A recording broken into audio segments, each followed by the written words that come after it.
It really is an unexpected gift to be here in this room with all you brilliant leaders, for us to ascertain what the best practices are to really scale the whole game up for the economic and political empowerment of women in the world today. We stand poised at a pivotal and transformational moment in history. Nothing is clearer, and nothing more urgent, and nothing more demanding of visionary leadership and the fundamental need for change than advancing the rights and equality of women in the world today. About a decade ago, I can't believe this, I did my first Women of Wisdom and Power special on PBS.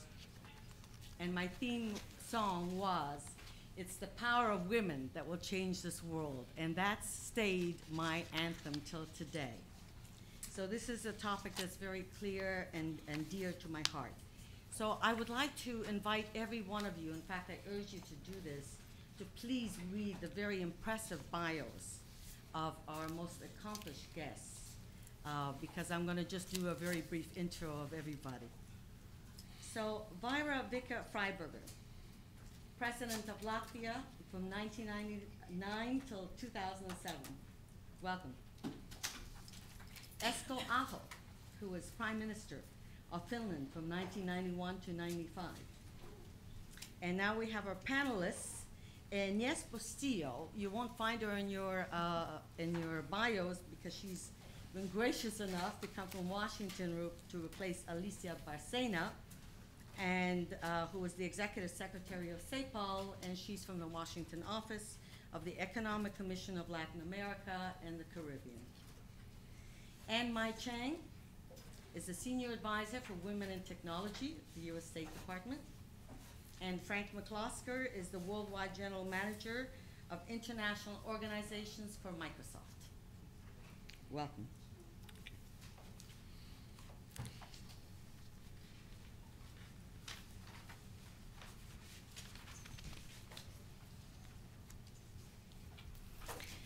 We are at a time of massive, often unpredictable change. And all over the world, women are at the forefront of provoking this change, often using the latest and the best that technology offers. Now, last year, I don't know if you all remember this, but the women gathered about this time in every city across Italy and were instrumental in ousting Berlusconi with a clear message: basta. Enough. Now, we watched the courageous women step up on the streets as grassroots leaders during the Arab Spring. Now, despite the fact that they were absolutely key to the revolution, a short time later, the new power elite did not honor women's rights, did not listen to women's voices, and so far have managed to lock women out of the political structures for deciding the future without them. So Egypt is the latest case in point. And last I heard, they were rushing to draft a new constitution that actually sets women's rights back. And I was at Rio Plus 20 in June, where we saw a huge setback for women's maternal rights, and barely an outcry was heard. So this is the paradox that we face today. World leaders know that they cannot progress and advance while leaving half the world's population behind. Witness President Obama's call to action and the institution of the Equal Futures Project by Secretary Hillary Clinton, inviting world leaders to commit to women's economic and political participation. So on the positive side, we must not fail to mention something that's really quite spectacular, and I don't think it's been given its due so far, is that it's the power of the women's vote in America that was the tipping point for President Obama's election.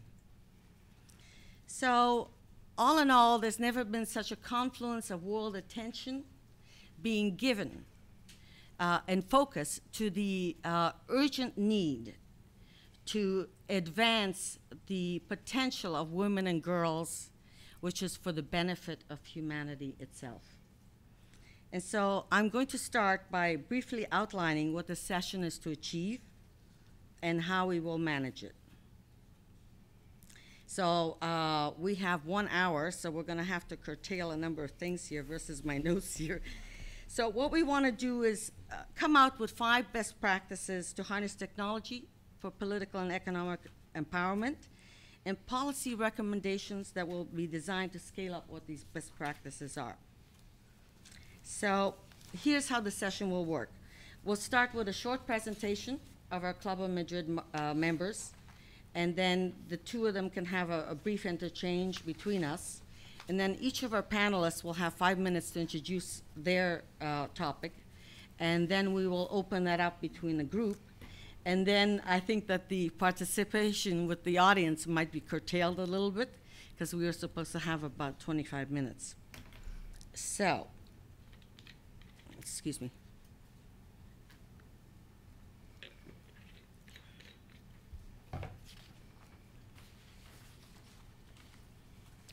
So to help me with the summary, I'm relying on Nicole Maddox. Please stand up. Thank you so much for stepping up to the plate to do this. And she's going to help us with the 5 key aspects of what you want to come out of this with. So I appreciate your faithful note-taking. So now I would like to welcome Vaira, Vike-Freiberga, and Esko to give us the benefit of your experience as world leaders and as leaders of your nation to discuss the 3 strategies that you think would further the cause of women's rights in the world today. So, Vaira, Vike-Freiberga, please. I would really start with a single one. I think you can reduce it down to the single one question of what it means to be a human being. From the moment that our languages have introduced the differential between men and women, we have recognized the biological fact that the human species, as so many others, except for ferns and creatures of that nature, and certain worms and certain snails, happens to reproduce by means of sexual reproduction, and it takes 2 differentiated beings in order to do that. However, apart from this reproductive function, they remain actually human beings in every sense of the word. And the whole issue that we have before us here at this conference, and countless other conferences and debates and discussions everywhere else, would be redundant if everywhere in the world everybody would accept the simple fact that women are human beings, period. Not marked like in grammar, he being a neutral term, she is a marked term. Man is a neutral term, woman is marked. No, no marking, no distinguishing, and I might say no specific sexualization of the female sex because of their role in reproductive function to make it different from that of men, who after all it does take 2 to tango, and it does take usually 2 to produce offspring. The way in which this inability to accept the essential unity of mankind, of course, has a very long history, ever since the apish beginnings of our species. And ever since we become naked and upright bipedal apes, there has been this tendency to distinguish those within the group who have the power and those without the group that do not. And I'm sure that there are all sorts of ways of distinguishing us from them and taking power over them. The ones who are the aristocrats as against the peasants, the landowners against those who just work the land, the free men as against the slaves, the civilized ones as opposed to the barbarians, and on the distinctions have gone. Unfortunately, the distinction between men and women has been of the same kind. And this inability to accept a woman as a free entity, as a human being, at a time when legislations across the world have been increasingly recognizing the equality of citizens, citizens as human beings belonging to a certain nation state, which is the one that sets up the laws under which we live. In many ways, the liberation of slaves, the equalization of rights, the land reforms that have given lands to the peasants that before only could work them and had to give everything to their feudal master. All these have been much more ready to progress, although not all of them, alas, this is not true. But the differentiation between men and women in a discriminative sense remains, and we only have to look, I think every one of us here who is a woman will be able to quote any number of examples. What do we do about it? If I say the problem is one, the answers are legion. Any number of things that a woman can do to reassert her right as a human being will be a step in the right direction. And if enough women have the courage, every day of their lives, and in every situation where the thing comes up, to speak up for themselves as a human being with full rights, and do not let themselves be put down because they're a girl or a woman, then I think we will be making an awful lot of progress. When I, as a young student, wanted to register for studying medicine at the University of Toronto, the registrar looked at me incredulous and said, "Surely you must mean nursing." I said, "No, I do not mean nursing, I mean medicine." By the time I became a professor of psychology, 9%, only 9% of the full professors in Canada were women. And on you could name it. By the time I was elected president of Latvia, having returned to my native country, I was the first in the whole former Soviet Union and in the whole, actually, of Northeastern Europe. And when the journalists kept asking me, "How does it feel to be a woman president?" I said, "Well, I've never been a man president, so I couldn't compare."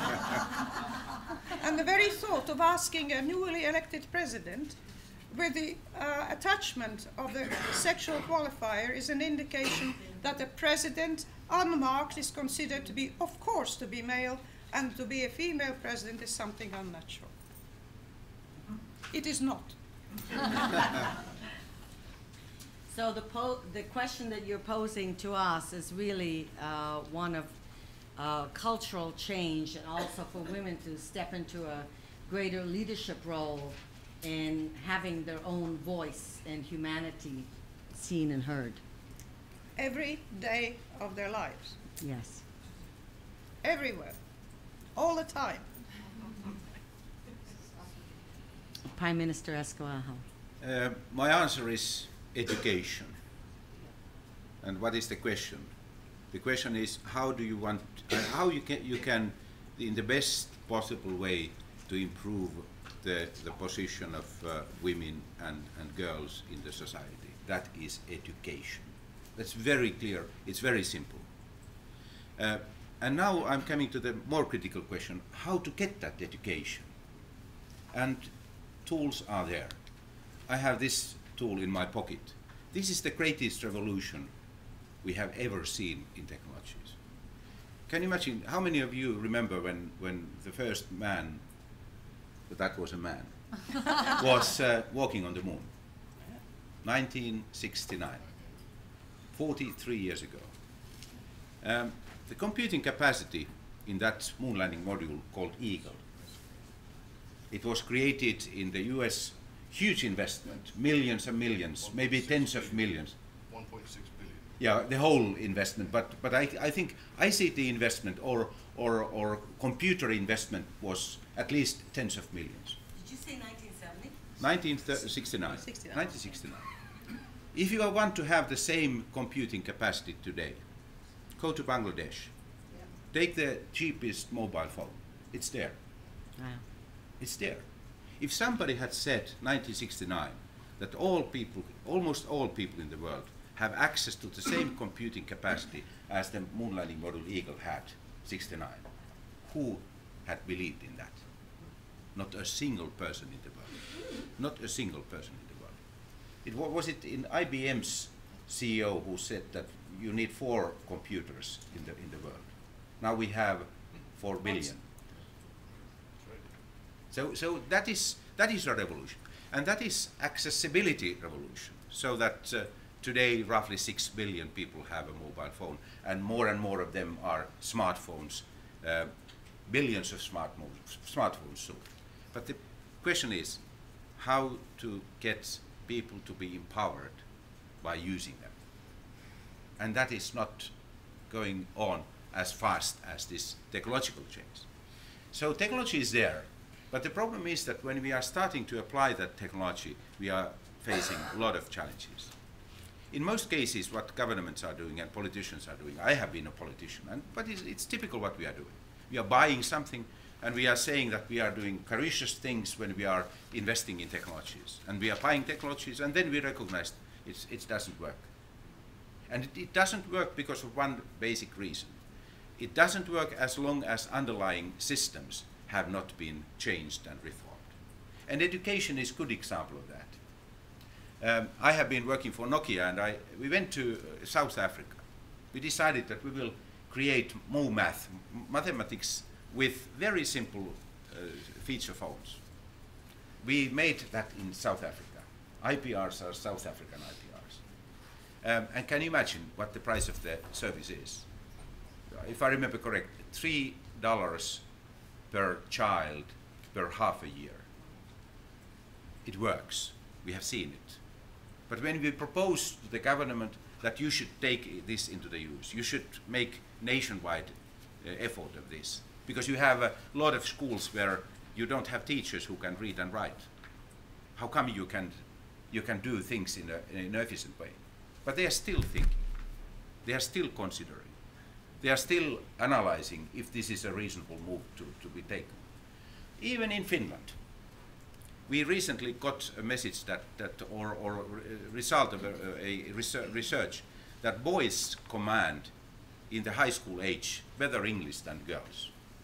President Halonen is here. When we were at school, yeah, and when we were in the high school age, it was impossible to believe that boys could command better foreign languages.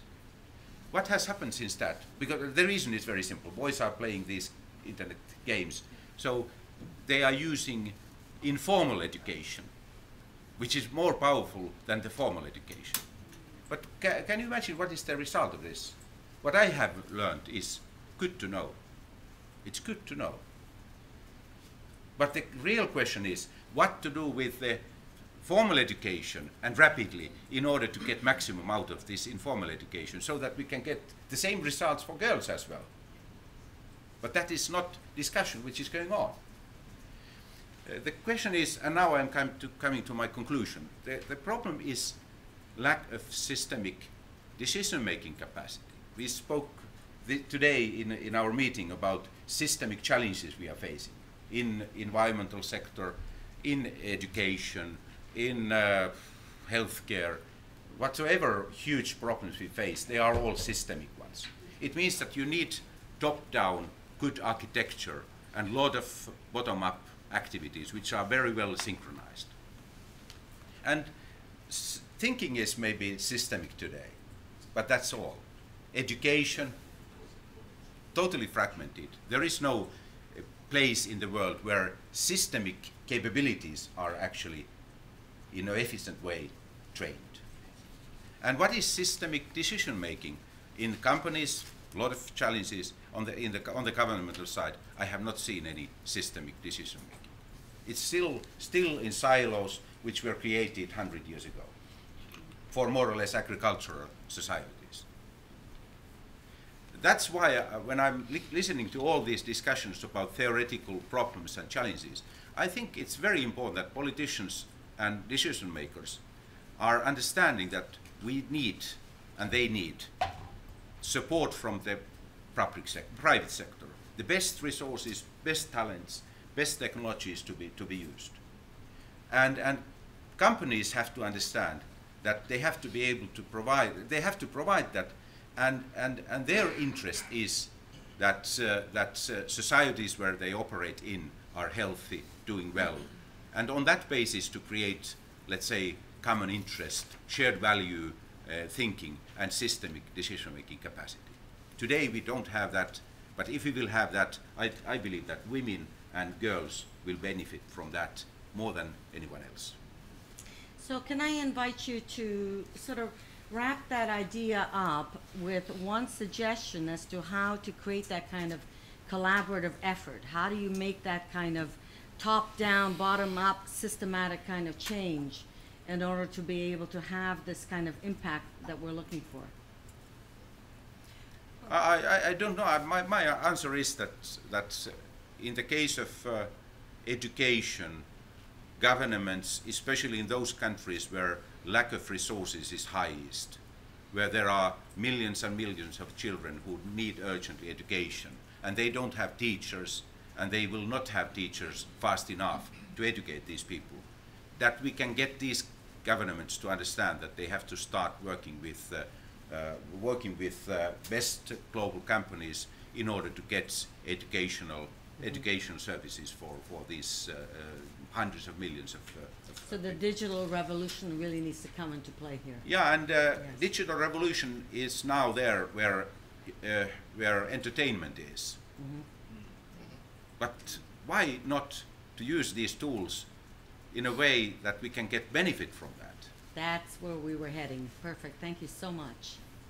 So now I'd like to go to the panelists and invite each of you to give your summation of best practices, please. I will touch upon the issue of technology and women in Latin America and the Caribbean. First, on the issue of technology and the information society, lots is going on, and it's part of the agenda of most countries in the past decade. Lots of progress has been taking place at the national level, but also at the regional level. And the regional... One second, is everybody hearing her okay? Yes? Okay. There's a The microphone's on for microphone. So just for recording. I'll speak loud. Okay. Great, because there's a buzz in the room. Thank you. Oh, no, they don't work? Okay. Recording. Okay, I'll scream that. On the issue of technology, lots is going on in Latin America and the Caribbean at the national level and also at the regional level. At the regional level, there's a plan of action trying to apply, improve information society and achieve certain indicators and objectives in e-education, health, electronic governance, etc. Now, much advance has been taking place, and both in fixed and mobile penetration. The big problem, the greatest challenge in Latin America right now is broadband access. Still is very expensive, very slow, of poor quality, and out of reach of broad segments of the population. So that's sort of where we are in terms of Latin America and the Caribbean. Now, we have some data, at least for 10 countries, on differences between men and women in terms of access and use of technology. And what is interesting, first of all, in terms of access, there are quite wide differences between countries. But there's not much difference in access between men and women. So that's one differences by country. For example, Uruguay and Chile are the countries where the highest proportion of people have internet access, around 35%, in Honduras about 8%, but not much differences by gender. Now, where we find differences by gender is in terms of internet use, where in most all countries, use of internet by men exceeds that of women. Now, in the country where it has the largest differences, in the case of Peru, 8 points higher for men than for women. Over time, we have seen an increase in internet use across all countries, and so the gap between men and women seems to be widening somewhat. Now, other variables that are crucial are education and income. even at times much more important than gender. In terms of education, for example, in Uruguay and in Brazil, of people that have primary school level, just a quarter of them use internet, while that percentage is over 90% at secondary and post-secondary level. Not much difference between men and women. It's really education, the key factor there in terms of internet use. The other difference that we find in terms of gender is labor market participation. With labor market participation, internet use by women increases. So there seems to be a positive correlation of women in the labor force, women in the market working outside the home, and increased use of internet. So first, I mean, the data is as I said, just for 10 countries. It's very difficult to obtain data. So I would just finish by saying that one of the proposals, I know it's not very sexy coming up with this proposal, but more data is absolutely crucial. Data disaggregated by gender, particularly in the labor market, where women are in the labor market. And the other issue that I just wanted to raise is the issue of education. When we look, for example, at education in Latin America and the Caribbean at the college level, in many countries more women graduate than men. But of course, in professions that are not really in the sciences and engineering, etc. So trying to foster more women into those professions seems to be crucial, and getting women not to be users of internet, but also being the persons that design, that work with technology, and also the ones that develop content to influence society. So let me finish there. Well, actually, Chang is part of a CGI commitment for expanding STEM, and you might discuss that. She'll probably bring that up. But one of the things I wanted to ask you about CEPAL is what's the role that you're taking in terms of advancing women and getting them into the workforce? Is that a big role of yours? That is, yes. One of the areas that is something we're very concerned about is what we call the care economy. Because of the situation in which several countries find themselves of the demographic transition, we find a lot of women that are not only taking care of children, young children at home, but also of their parents, older people, without enough support in terms of help and in terms of also support services by the private sector or the government. So it's the number of the women, for example, work much more than in other regions. The work of women at home far exceeds that of men. So those type of support services, we find them to be crucial, and as the population ages, it's going to become even more important to have those type of support services so women can make the choice if they wanted to go and work outside the home. Excellent. We call that the sandwich generation, which is the boomer generation, my generation now. So Chang, please.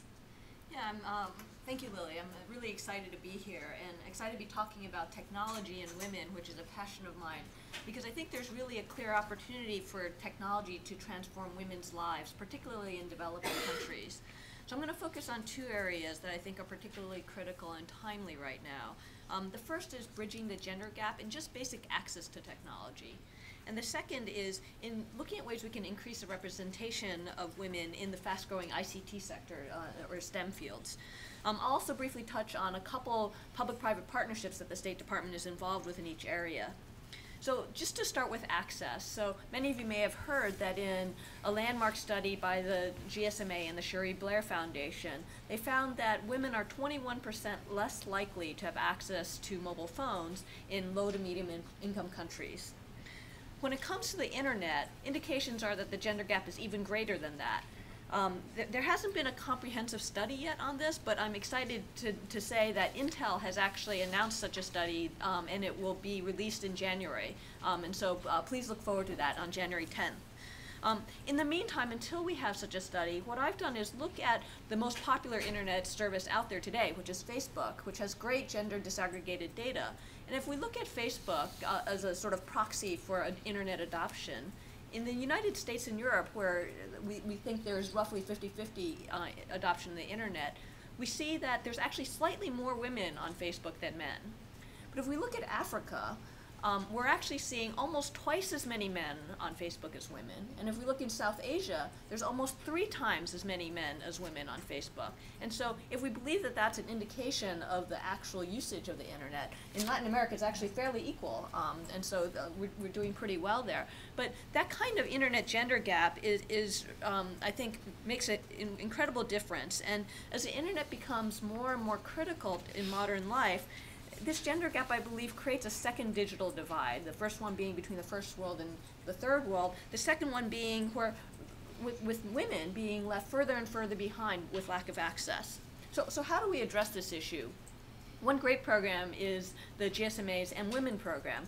And the GSMA works with carriers to leverage their network to address the mobile gender gap. So for example, by collecting and analyzing gender disaggregated data for their mobile services, Asiacell in Iraq and Indosat in Indonesia have been able to custom tailor and offer targeted products to women, and through this have been able to get millions more women access to mobile phones.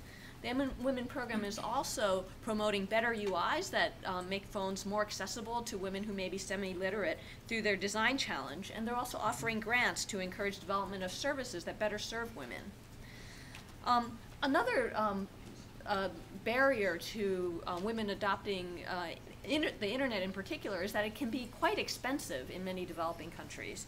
And so the State Department has been working with the World Wide Web Foundation to create a new public-private partnership called the Alliance for Affordable Internet. This is something that we hope to announce early next year, and the idea here is to work with governments to promote and incentivize regulatory and policy changes that will actually help markets to function much more efficiently, create much more competitive markets, and thereby cause the price of internet access, we believe, can drop significantly from that, and thereby broaden access. There's certainly many other barriers to increased access to the technology by women. One is certainly increasing digital literacy, that women often are not comfortable or familiar with technology is the reason that they don't necessarily adopt it as much. And so by becoming more familiar with technologies and understanding the ways that technology can improve their lives, they'll be more motivated to seek out technology. Another is, which is I think a very significant barrier, but one that's very difficult to tackle, is cultural barriers, which often keep women from having access to technologies. So let me turn also over to my second topic, which is around ICT careers. So as many of you know, and we've talked about in the plenary, ICT is expected to be one of the fastest growing sectors in the global economy. And yet, despite that, if we look at the growth of ICT jobs, the US Department of Labor found that by 2018, that there will be 1.8 million new jobs in the ICT sector, and that of those 1.4 million jobs, half of those jobs, 700,000 of those jobs, will go unfilled because of a talent shortfall. Now, I don't see any way to make up that talent shortfall gap unless we really engage women, because we already, I think, have as many men are as interested in going to those fields, but we still see only about 20% women actually entering the ICT fields, and we actually see them dropping out as they get to more and more senior levels. And so, I think that's a shame and also a huge opportunity. And one of the reasons I think it's a huge opportunity is that ICT really innately seems to be an ideal sector for women, in particular because it allows for flexibility of hours, of location, and in developing countries becomes an opportunity where women are able to then, with that flexibility, be able to take on responsibilities in their home as well as be able to participate in that type of work. So there's many really excellent efforts out there focused on increasing women in ICT and STEM in developed countries, particularly in the US and Europe. And so, as Lili mentioned, we're actually working with Clinton Global Initiative to create a major commitment specifically focused on increasing representation of women in ICT in developing countries in 2013. And we're going to first target India, Brazil, and Kenya as 3 countries where there's a vibrant ICT sectors, and really look at ways that we can find ways to both learn about what the similarities are of challenges in those countries and what some of the unique differences are, because the challenges are different in many of those countries because of different cultural issues and so forth. So the idea here is to really focus on really improving data and visibility, because in many of these countries you just don't have good data about representation of women. We want to build a pipeline of women and girls in ICT. We want to improve the retention and advancement of women who are currently studying and working in ICT. The final thing I'll just talk about is the Equal Futures Partnership, which Lili also mentioned. And you may have heard of this. It was launched in October by Secretary Clinton with 12 other founding member countries. And the idea is to really focus on national commitments to expand women's political and economic empowerment. As part of the Equal Futures Partnership, the U.S. commitments were around 4 major objectives. One of these objectives was around advancing women in STEM fields, in areas such as mentoring, improved curriculum, training, and data collection. So I think there's many opportunities here to work on how we can build partnerships across the public sector, private sector, and NGOs to really address some of these issues. And just in conclusion, what I'd say is that bridging this gap in access to ICT and careers in ICT, I believe, is not just the right thing to do. It's not only the fair thing to do, but it's also the smart thing to do, because it's the only way that we're really going to capture the full productive capacity of the full population on this planet. So before we go on to Franck McCosker, I just want to bring up the point for all of you, so not to let me forget, that what I would like to speak about when we come together as a group here is how do we accelerate the access for women. It's not enough to collect data. That's all very impressive and good and important, but how do we accelerate access to the internet and to smartphones and mobile? And because this is such a huge subject and we had such a short amount of time, because each of you have such valuable experience, that we could just spend the time with one of you, right? And still not cover the subject. So I had focused in on mobile technology as really being the revolutionary force in the world today in terms of digital entertainment, just like we have entertainment, educational modules, all of that. So I had focused in on one case study, which was Digicel, and how they really ramped up the game for Haiti, for Samoa. Within a month or two of going in there, the average man could have access, a woman, to a mobile that they never dreamt that they could do.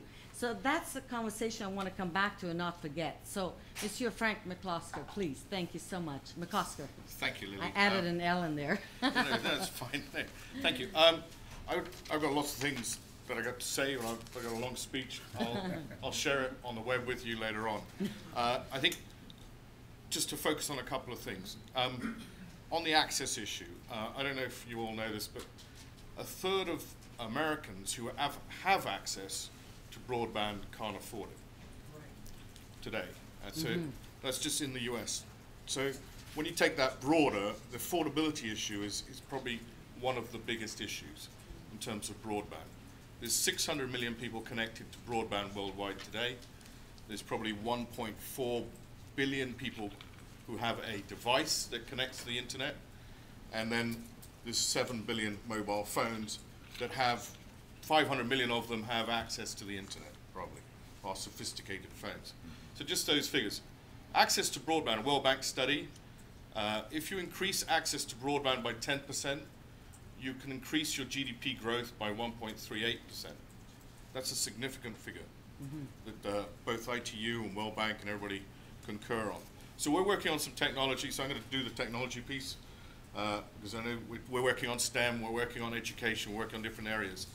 But on the technology side, we're working on a thing called TV white spaces, which is this concept of using empty TV channels. So if you imagine today, BBC One's on 100, 101, 102, 103 are free, 104 is BBC Two. Those 3 channels in the middle are free. And we're working across vendors, across the industry on how to utilize those to give broader access to broadband. The first commercial use of that is actually here in the United States, North Carolina. There's a pilot going on in Singapore with the ships. There's a pilot that's happened at the city of Cambridge in the UK. It's now operational with BT in the Isle of Bute. And this technology, base stations for this technology are, by comparison to LTE, 250,000 for LTE, for this 2,000. So it brings the affordability down. And as we see data being increased and used, even the mobile networks aren't going to be able to cope because they're operating on one bandwidth, whether that's 3G, 4G, or whatever. So this is operating another 1,000 bands, if you like. So we're working with the FCC and other government organizations to propagate the licensing of this around the world. So we think that's very exciting around affordability of access. But specifically on the women issue, I think one of the big things that we're working on, apart from STEM and education, is this concept of relevance.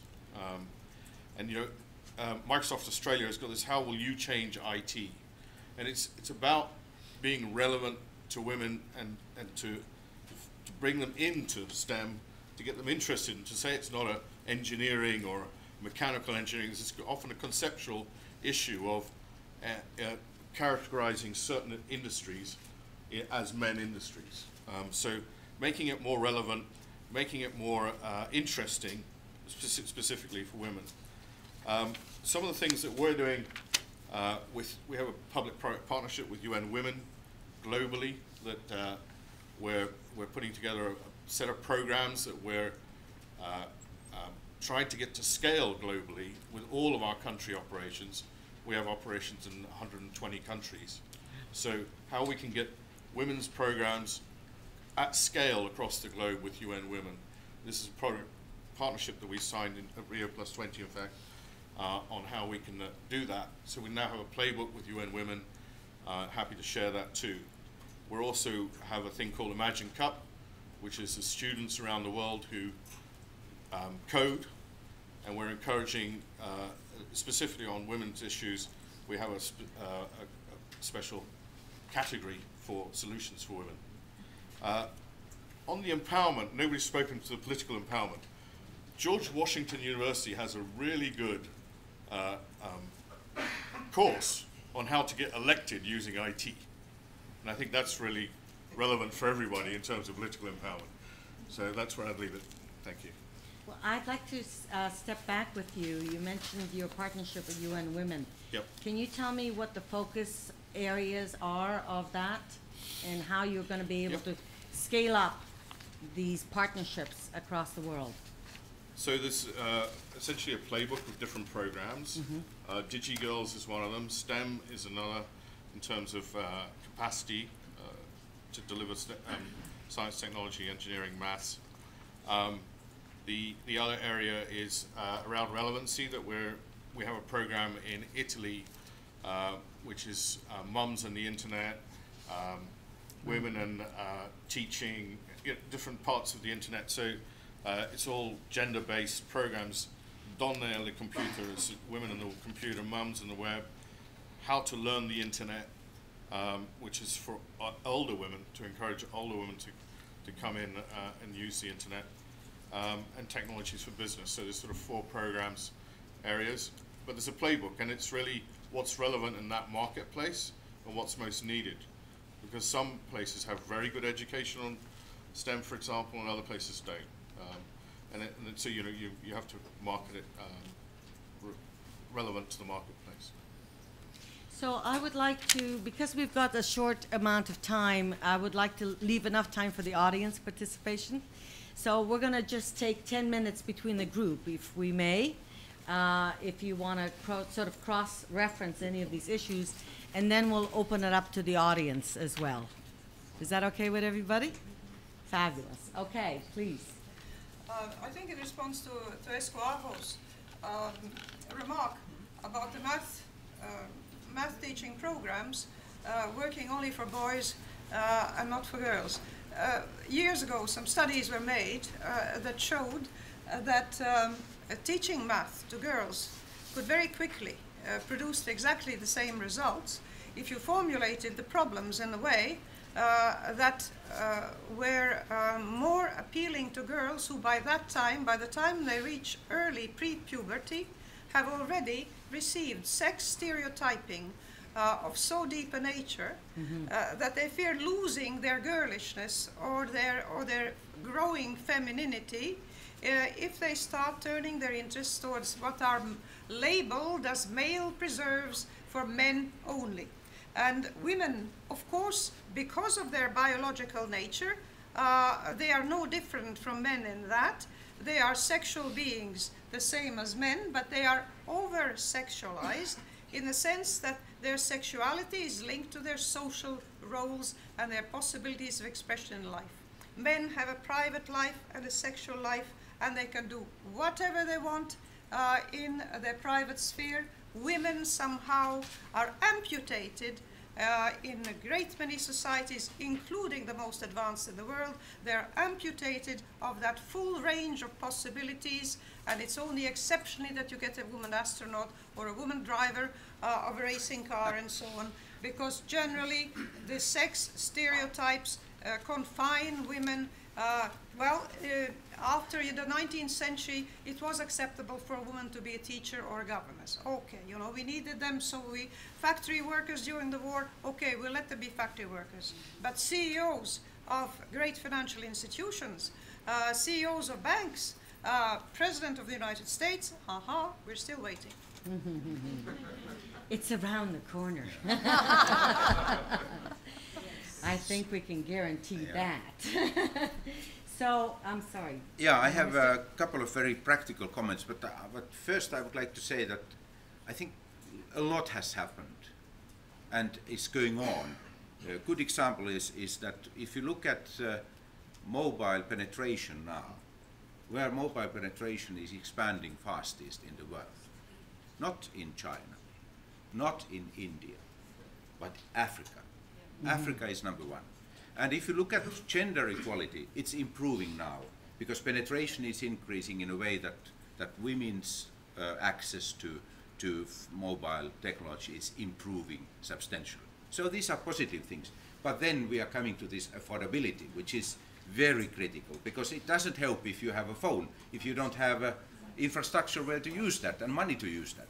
And we have made a rather systematic follow-up how the so-called total cost of ownership is developing in different parts of the world.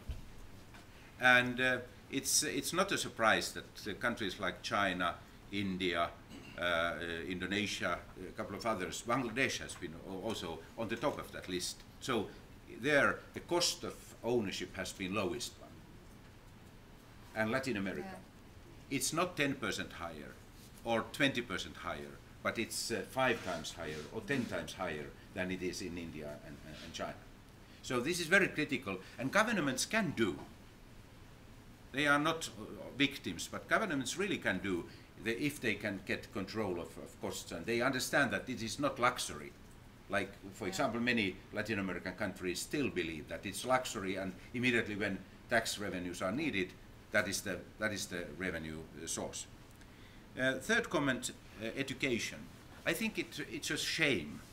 It's a shame that mobile devices have been used for music and entertainment and social media.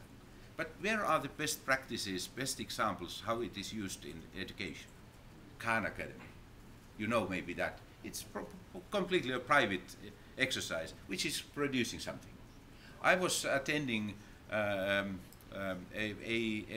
project which was organized by the government of Qatar. They wanted to give a prize for the best mobile application.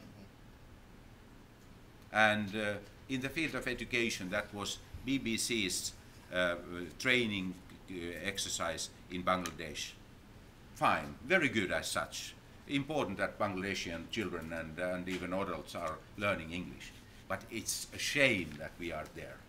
With these devices, even those feature phones, you can do much, much more. And I think it's our time to move in politics from general words to practical work, and to make those practical decisions required. And I have seen now the problem from both sides, from the governmental side and business side. And the problem is that we have only common title. And after that, we don't understand what we are speaking about. Business people do not understand this political language, and politicians do not understand what business people actually are doing. And as long as the situation is like this, we have only music and entertainment available, because that is very simple to be created. You don't need a governmental interaction. But if you want to have healthcare, education, especially, you need governments, and governments have to be there.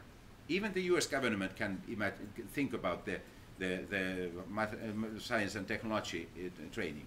Why not to use? Why, it's not reason to ask why Apple, Nokia, Microsoft companies are not doing more, but to ask what we should do in order to get them involved.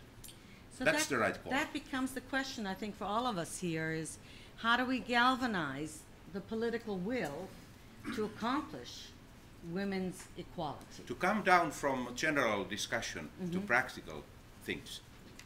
So it's, I'm You, sorry? you. 50 years we have been trying. It's useless. But think about this.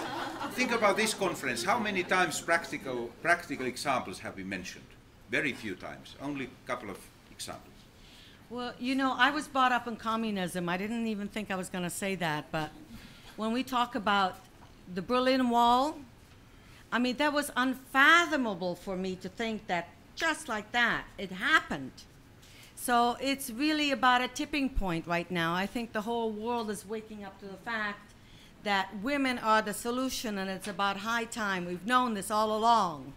So I would like to share with you a matter that is of great passion and commitment to me, with your permission, which I think may be one of the solutions that I would like to propose, and then we'll open it up to the audience.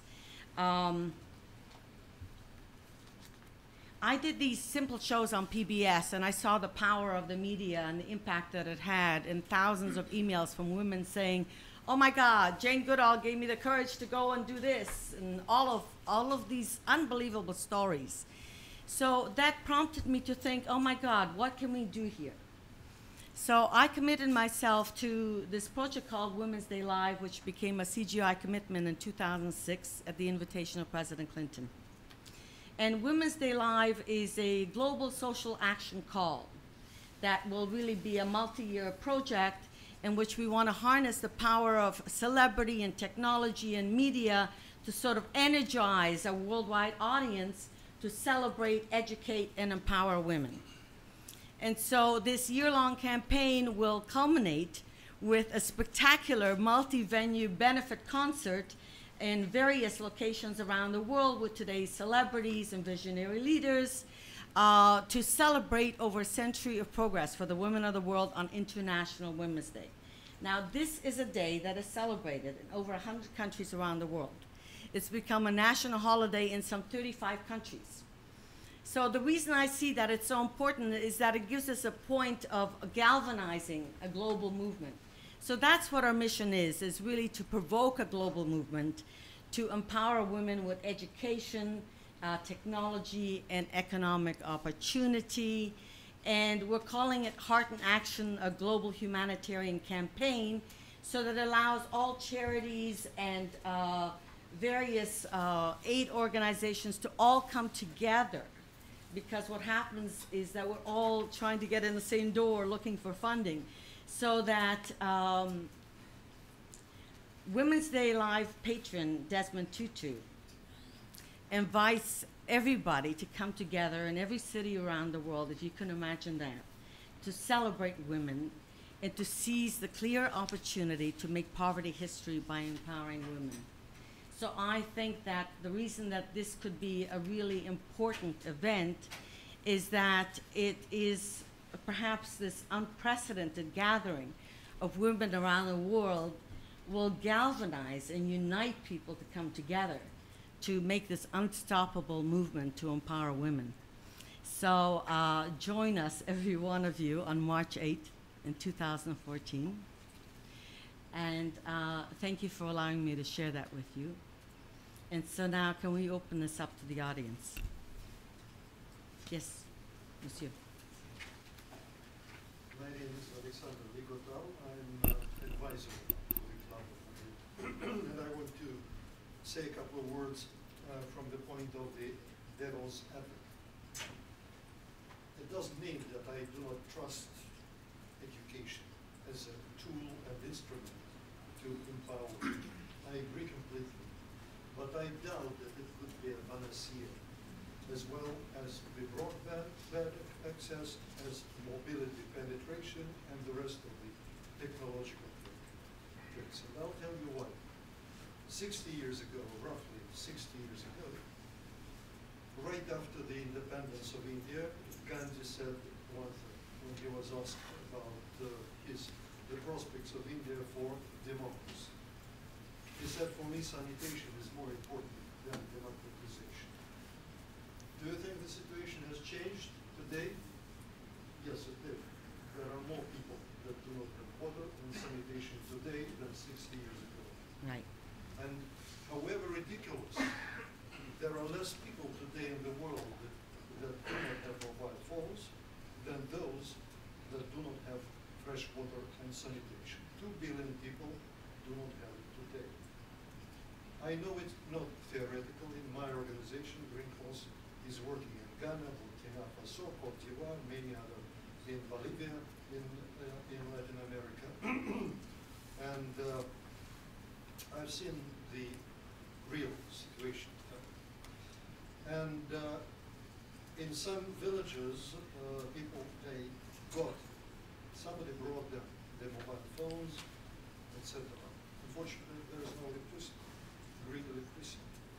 And it's the same for 2 billion people. It's 1/3 of the population of this planet. You're talking about women that will be educated, and thus it will open the way to them to the politics, to economy, etc., etc. May I disappoint you?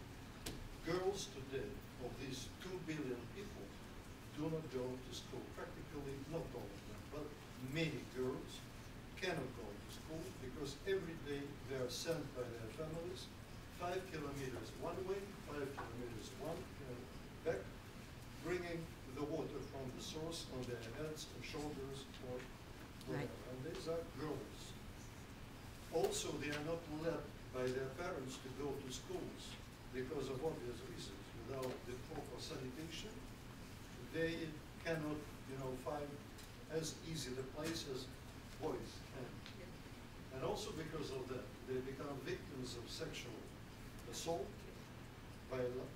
violation, etc., etc. So they do not let them go to schools. I think that without solution of the water problem, we will not be able to empower women in any sense. I can give you a very concrete example. I've mentioned that we are working in these places and we provide water for schools and we see the results. In the schools where we work, the attendance by girls raised 100%. Boys, 20% are going more to the schools.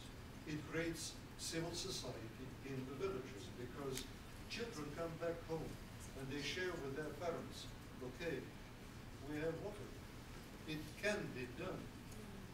And parents start to claim, thanks God, now the right to water has become a right, a human right. Therefore, people can claim that right from the governments. They do not know that they can do that, or that could be of any use. Now they are doing that through their children. So my, let me say, suggestion is to put somewhere on records that parallel to education, by the way, working in the schools, we're working now on education as well, on water issues, on environment, etc. I'm so glad you brought that up because that is critical. Yeah. Critical, and in fact, a lot of the grassroots organizations are now making that a foundational need for education, and the innovation that's happening in that area is spectacular.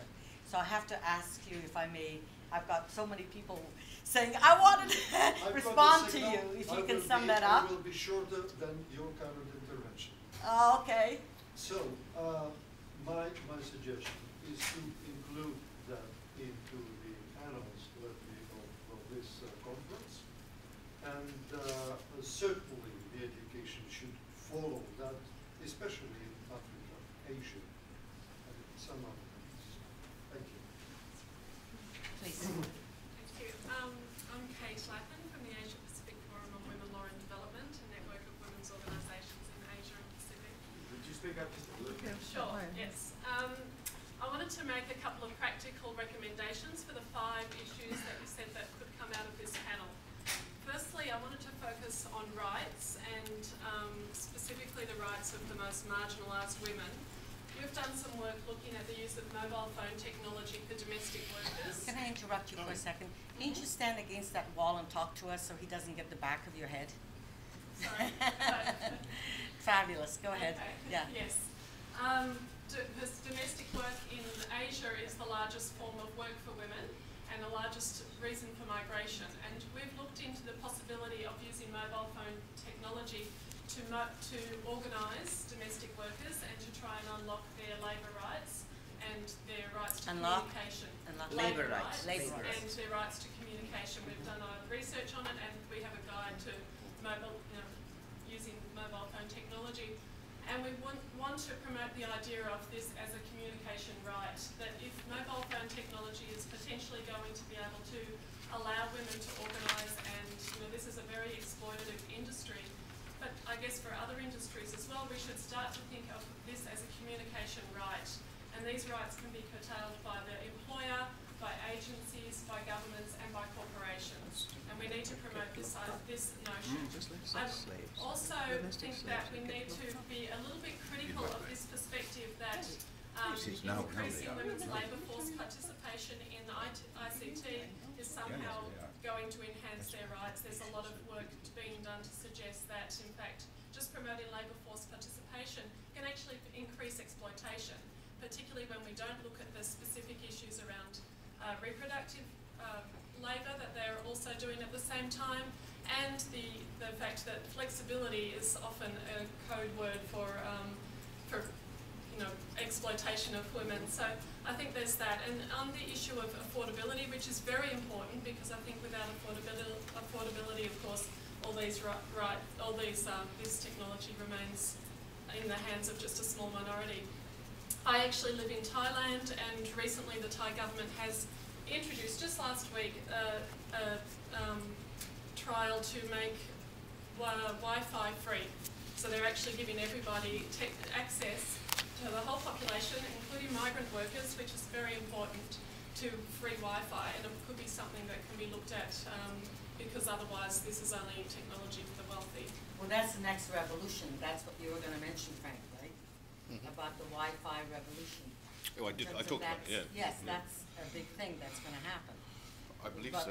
it still comes down to affordability. So before I go to the next question, we've got 10 minutes left. I just want to come back to the point I'd made earlier. I was so struck by this one example of Haiti that I want to just bring it up in terms of how we foster collaboration between the private sector, let's say like the GSMA that you're working with right now and women, and the whole mobile industry to come on board and really accelerate the access. So this one case of Digicel goes into Haiti. They had 2 monopolies going there. For you to get a phone, it cost you $200. They changed that to $10. People were lined up for months and months. They couldn't believe this. Of course, usage is the next problem, right? So they cut the usage cost down to 50%. So years later, when they had the huge riots going on, the leaders of that said, do not touch the Digicel building.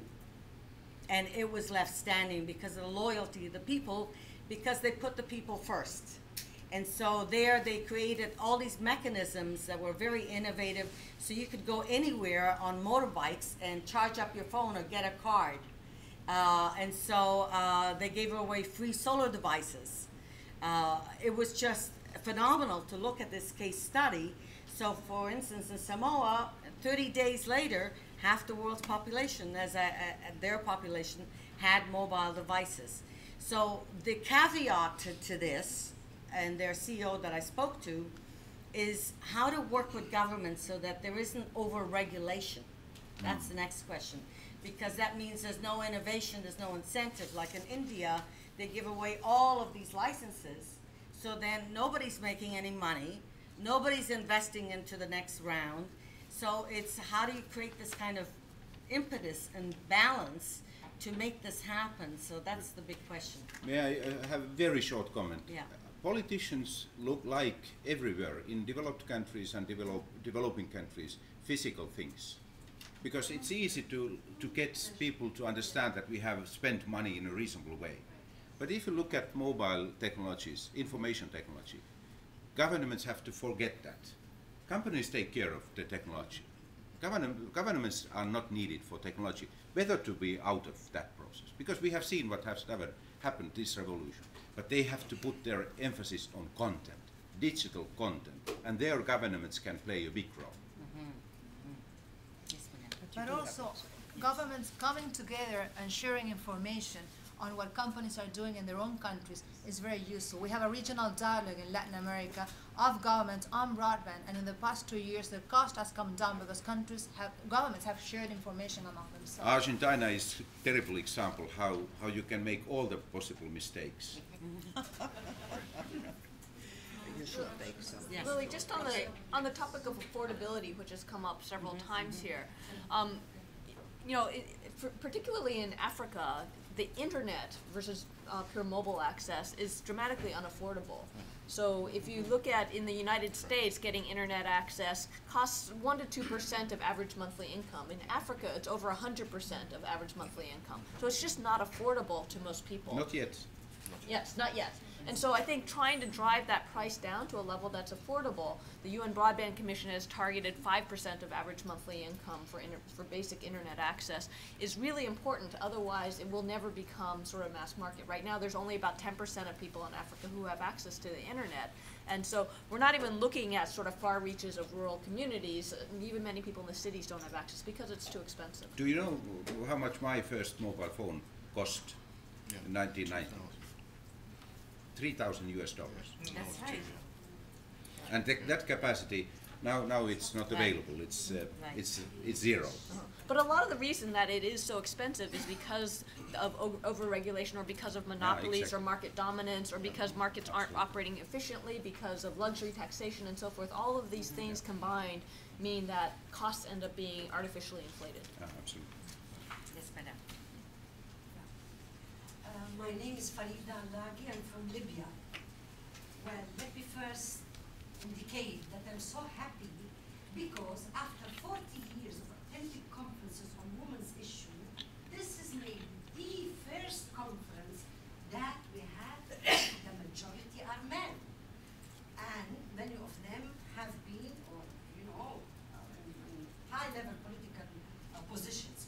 So I think maybe this model, maybe if the Club of Madrid with the Clinton Foundation can move with this new model of bringing politicians, business, private sector, and women together to our part of the world, that is the best deal that can be done in the next decade. Second, you all know that I come from a region where the revolutions took place. I've been in opposition in exile 42 years. I just went back to Libya.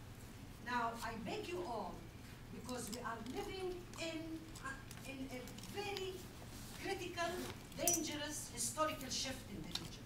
Many of you are following up what's happening now with all the Islamists who are coming to power, particularly in Egypt, and the new constitution that has been put in. Ironically, for your information, the United Nations Year for Women was initiated by 7 countries. 2 of them were Arabs, Egypt and Tunisia. Where are the women today in Egypt and Tunisia after 100 years of struggle? So we in the region now, many of us who have been fighting for political rights and human rights and women's rights and children's rights and poverty rights, because I think this whole issue on women for me after all my fights, it is really, it's technology, yes, education, yes, fighting corruption, yes, fighting dictators, yes, but also the West has to wake up now to stop backing dictators because they are responsible for our underdevelopment. And today, Mubarak or Gaddafi, what did they left for us? They left catastrophes, and of course, now the only organized groups are the Islamists. They came in and they grabbed the power from everybody, not only from women. So I think the reality in which we live, you know, thank you very much for talking about these politicians. I honestly think, you know, we made a revolution in our region and everybody was surprised by it. I don't know where we are heading with it. But if we talk terrorism, if we talk disarmament, if we talk wars, if we talk whatever, East, West, religious intolerance, if we talk you and us, to be honest with you, we are all diving together. We are all diving together. Where it comes to the Palestinian issues, to the Islamists, to the women. For me today, as a woman in Libya, to be honest with you, what I'm fighting very, very much, I'm fighting transition to democracy, I'm fighting tolerance, I'm fighting the agenda, the constitution, because now we are, many of my friends, they tell me, give up. There is a fear of the future. So please, whoever is trying to do something, our region has been forgotten. Of course, Libya, we have been closed 42 years, nobody knows nothing about us. And I think the West, the politicians, the Americans have an ethical responsibility. Gaddafi has been funded, supported, they have been his friends, the big oil companies, the big Western governments, they are responsible. We can no longer hide and just say, women, women, women, women. We are where we are because of politics. Politics, politics. If we fix the new political, hopefully, era in our region, I am positive, and we heard it, that our position as women can be better. And despite all what I have said, I have to conclude on a positive note. We are building alliances. With all my due respect to you gentlemen, I don't want to offend any of you, but to be honest with you, well, my father is great, my husband, they both. But very difficult to change men's mentality after 50 or 40, very difficult. We need very difficult globally, impossible. We tried all the recipes, it's not working, believe me. Now, Who's going to lead this revolution? I want to know. children, youth. This is the new alliance. Yes. This is the new alliance. And we shouldn't separate women in islands. Finish, finito. Yes. Women with security, women with poverty, women with technology. The language that men love to hear. They are not hearing our language that we have here, blah, blah, blah. I've done it 40 years, I'm not doing it for the rest So of my life. can we wrap this up, because you're so eloquent, this is so beautiful, but I've got to respond Microsoft gave me and the honors of close out. Washington University where I go to get this out. George Washington. I will. The election, how to elect women. How to be elected. Well, there's the White House project that's really working hard on that. Yes, please, madam. Good afternoon, everyone. I'm happy to be here. I am a former elected official, and I served in the New Hampshire legislature. And your name is, madam? The Honorable Jackie Weatherspoon, and Well. New Hampshire. We are working on these issues in sub-Saharan Africa, and we were trying to get to the right here. We were trying to get to you folks, and we are concentrating on the next generation of women leaders. Because I think when you begin to work with the next generation, they move it quickly, they mobilize, as we all know.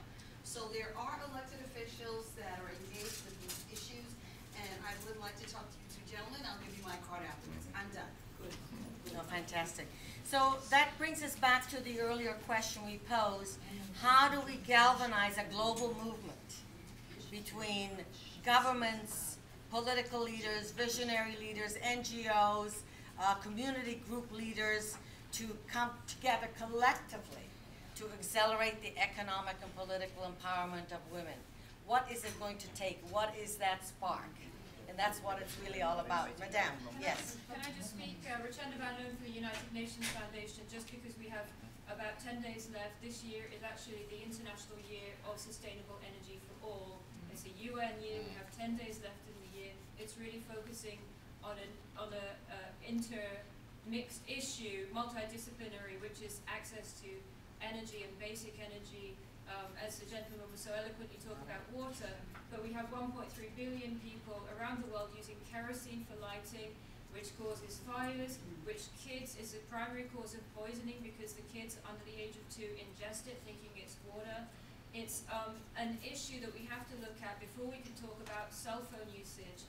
We have 250 million people in Africa and other developing countries that have the phone but no access to energy to be able to power the phones. The cell phone is an absolute tool of development. I completely agree with that. But we have to look at underpinning it. It's the access to the basic resources, and we have the solutions. We have the technologies. Using today's technologies, I focus principally on renewable energy, solar power, wind power. Whether it's conventionals or renewables, we have them. We have the solutions. Where governments can really help is look beyond grid extension. Look at the affordability right now. We match cash flows of the households to small-scale solutions so that it's affordable to their current cash flow and replacing that kerosene lighting. So we have those solution sets that provide cell phone charging and lighting in their house, and that lighting in their house provides evening lighting for the children to be able to do their homework, for the parents to be able to operate a business in the evening and gain extra income as well. So I just want to touch on that. We're talking more about it tomorrow. Is really low, right? But this is something that's underpinning so much of what we've been saying this afternoon. So can you just conclude that by what's the most immediate solution to accelerate that solution that's so evident and so there? We have 65 developing countries that are part of the Sustainable Energy for All initiative right now. The most immediate solution is for governments to be able to help open up their markets for the solution providers, private sector, to come in and provide these off-grid solutions to the communities, to the people who want them, looking at their duties, looking at their import tariffs, looking at sometimes where, on the one hand, the need to raise more taxes in their country somehow presents more of a market barrier to people being able to import these solutions to provide them to these communities. So you need a huge champion to really cross the grid. We have one. The Secretary General is the champion. Oh, fantastic. All right. Thank you so much for sharing that. Yes, I'm just going to her next. Okay, thank you. Forgive me. My name is Sarah Hawks from the Nuclear Foundation. I really appreciate this discussion. All very good points. I would like to make a comment about technologies in general and what are the research priorities. And I do feel what's incredibly important is for government to give resources and to open the space for there to be the inclusion of women, including marginalized women, in defining the research priorities. And that includes agriculture, that includes seed, GMOs, many, many things that local energy, technologies that are more mobile is more relevant for women. It's like, you know, who's defining the agenda of the research priorities? And once you include women and actually in the discussion and in the decision making, those priorities start to shift and they start to be more relevant, and you can start implementing in ways, and it makes an incredible difference to women's lives. Fantastic. Well, thank you very much. We need to wrap this up now. So can I have your final conclusive statements for our wrap-up plenary leader? No pressure, but I need it now. So I'm going to wait for a few moments for her to give our suggestions. I would like to perhaps, there's 5 of us right here, and I can't thank you enough. This has been provocative, exciting, powerful, and thank you for your input and for your presence. I'd also like to take a moment to thank the Club of Madrid for their visionary leadership and their incredible development work in advancing the work of democracy around the world. perhaps for 5 best practices, each one of us spoke very briefly about what that is. So perhaps I'll come back to each one of you, and we'll make that, if you would take the notes of what our panelists have got to say about our 5 best practices that we want to bring to the plenary leader that will then be presented to the conclusion of this conference. So, Monsieur Franck McCosker. Thank you. I think the concept of public-private partnerships to scale and multiply globally, I think it's really allowing business to be part of the discussion and government to be part of the business discussion.